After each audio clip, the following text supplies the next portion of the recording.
ఒకసారి శేష్ కుమార్ గారితో మాట్లాడదాం. శేష్ కుమార్ గారు, ఇదే వాలంటీర్ వ్యవస్థ గురించి పవన్ కళ్యాణ్ మాట్లాడుతూ, నేను పవన్ కళ్యాణ్ ని ఎప్పుడు అనలేదు కానీ ఒక పర్వర్టెడ్ క్యారెక్టర్ అని అనాలనిపిస్తోంది. ఎందుకంటే ఎప్పుడు మాట్లాడినా అతని వాయిస్ లో నుంచి రెండు మాటలు వస్తాయి.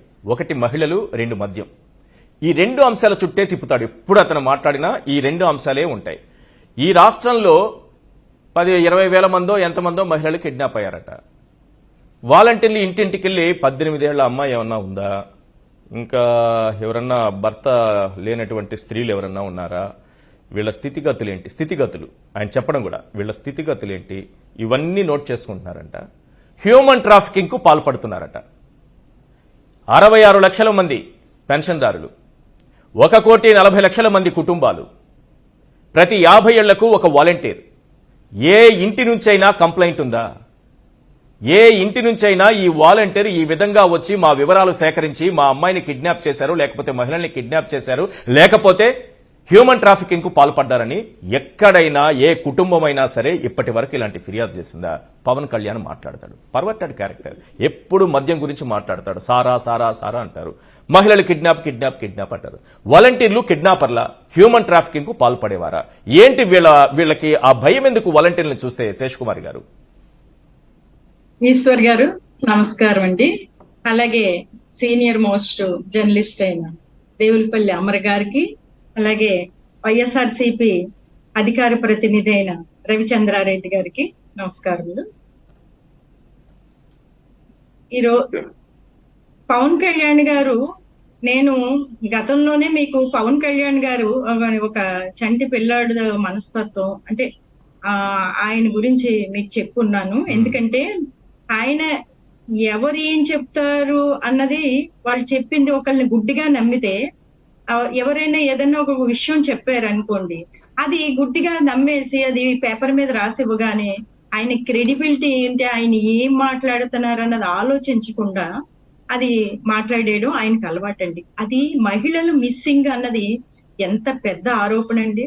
ఎందుకంటే నేను గతంలో కాకినాడ సిటీ 38వ వార్డు కార్పొరేటర్ గా కూడా నేను పనిచేస్తున్నాను. అప్పుడు మేము టీడీపీ ప్రభుత్వంలో ఉండగా అప్పుడు ఈ వాలంటీర్ వ్యవస్థ ఆ రోజు లేదు. కానీ ఫస్ట్ వచ్చేటప్పటికి ఎండలో పాపం నడుచుకుంటూ వచ్చి అవ్వ తాతలు, మహిళలు అందరూ కూడా వచ్చి, అమ్మ బీపీలు షుగర్లు ఉన్నాయి, కొంచెం తొందరగా ఇప్పించేయండి అంటే, నేను వాళ్ళని రికమెండ్ చేసి తొందరగా వాళ్ళకి ఇప్పించి పంపించేయండి అని చెప్పి మేము చాలా ఇబ్బంది పడేవాళ్ళం.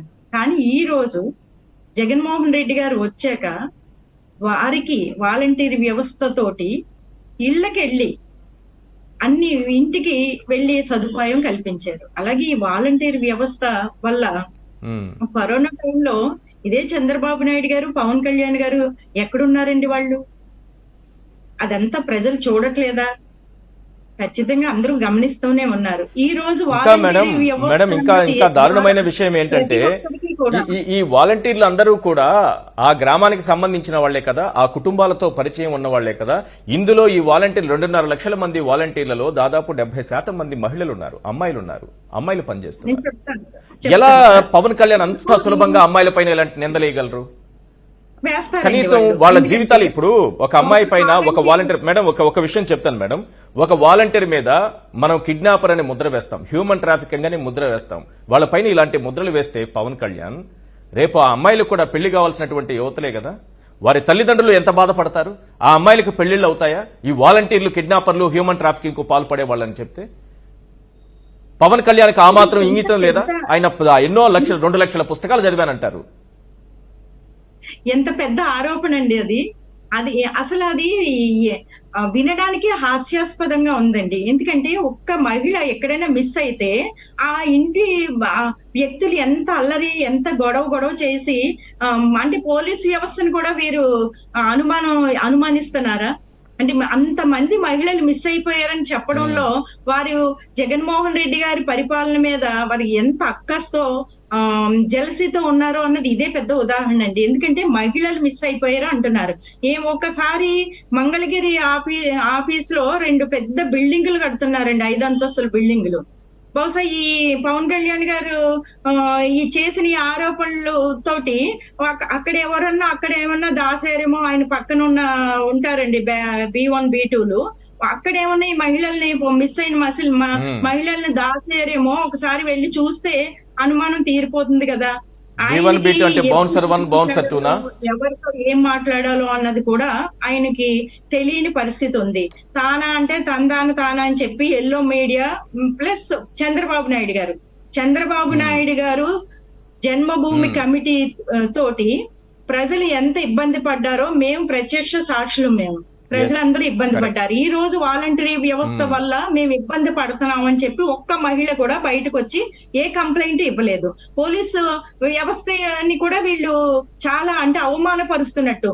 ఒక మహిళ మిస్ అయింది అంటే పోలీస్ కంప్లైంట్ ఉండదా?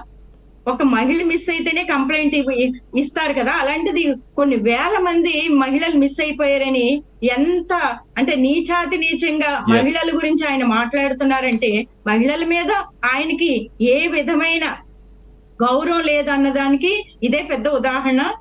అలాగే వాలంటీర్ వ్యవస్థ ఈ రోజు పనితీరు చూస్తుంటే, వారు ప్రతి 50 ఇళ్ళు ఈ రోజు ఒక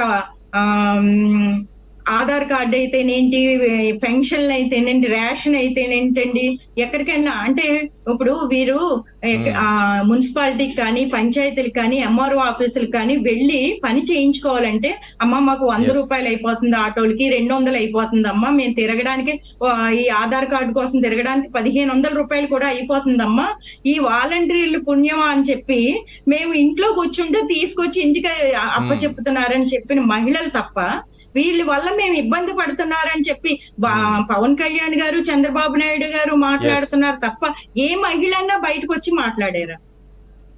అది కూడా ప్రజలు గమనిస్తున్నారు. ఆరోపణలు అన్ని గమనిస్తూనే ఉన్నారు. ప్రజలు ఏమి చాలా తెలివిగా ఉన్నారండి. వారు ఇవన్నీ గమనిస్తూనే ఉన్నారు. ఏ మహిళ మిస్ అవ్వలేదని తెలుసు. ఇవన్నీ ఆరోపణలని మహిళలకు కూడా తెలుసండి.